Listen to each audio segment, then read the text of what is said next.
Is the Prince George's County Youth Poet Laureate, by the way. Oh, okay. This is Sanaya Pearson.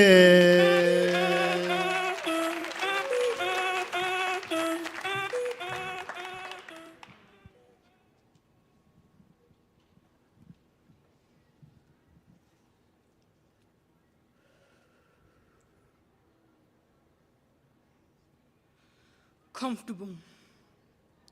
To make the world comfortable with the uncomfortables, to fill it with more Baldwins and Luthers. The Malcolm X's who refuse their words to be twisted by the press, wanting us to be the next old press, conflicted and confused, deriving from the labels we're assimilated to. We've come too far to still have taboos in our message. A legacy of renaissance, resistance, and rejection. The issue some still refuse to believe.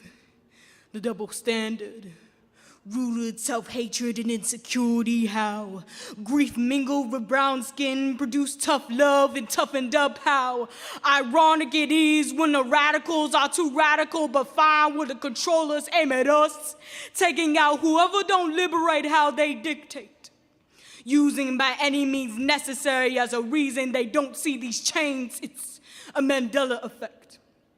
Because every one of my heroes are either a wanted poster or say their name, but the ones still breathing are the ones forgetting from who they came. It's a Mandela effect. When the hint of light is snuffed out, and the ones still shining are taught to dim down, afraid. Afraid because before we were ratified, we were ramified. Now you got brown children our own light thinking about suicide. In an unforgiving red pulling these streets because we become too comfortable.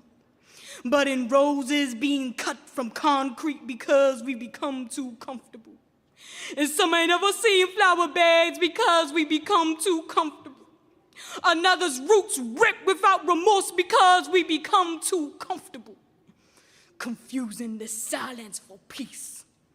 But how many were killed for it and died vowing to break its hypocrisy? And when our fingers trace our ancestry, lumps us all together like clay, all I can do is smile. Watch their comfortable fingers get restless when it's us asking, give me liberty or give me death, because our ancestors figured drowning in the ocean's waves was better than this mess. But Wheatley, just know that your memory is not lost. How can I forget your stride through words when it's given breath to all of ours? And if we don't continue to put paper to pen, knowledge will only be as powerful as we've been given. And that is a world I don't want to live in. A world where we touch on problems but give zero solutions. Wondering if our leaders look like yours, would they still be moving? It's a Mandela effect. We forget those who died for the same message, put them against each other as the price of the ticket for being accepted. It's a Mandela effect. When we remember those who died for chaos and died trying to ensue it, died trying to get this world uncomfortable, but it's useless. When these waters remain stagnant, waiting for us to be the next day swallow whole because we become too comfortable. Poem.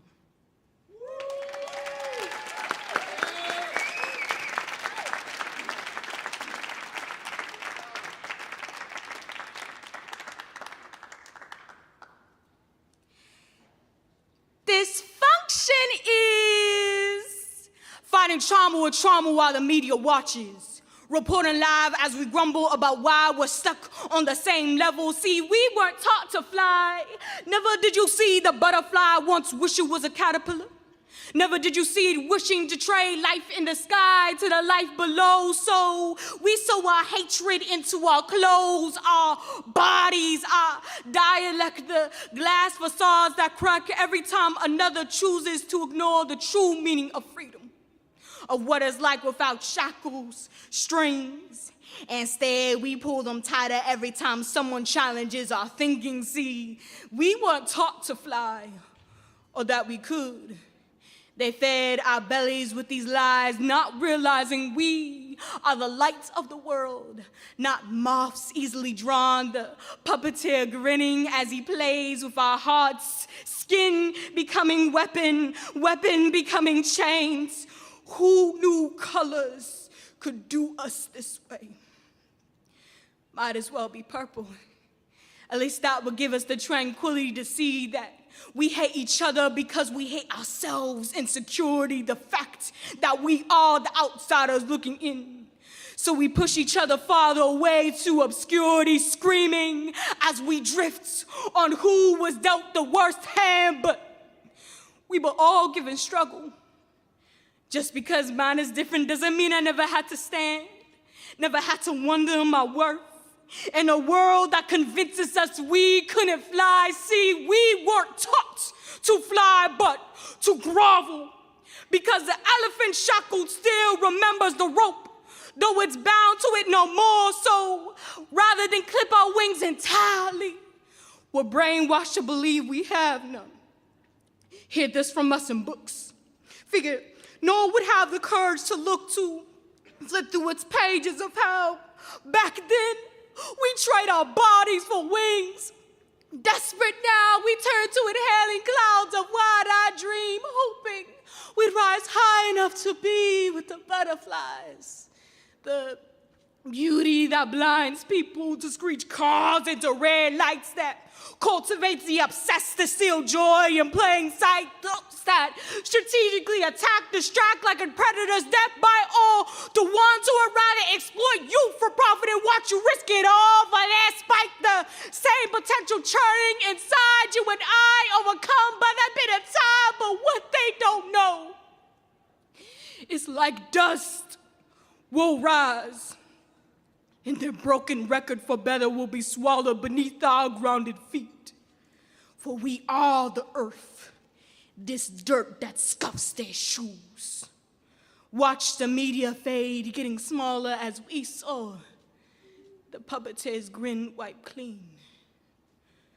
We never taught you to fly, he'd bellow. And I'd say, you're right. We had to teach ourselves. Thank you. That was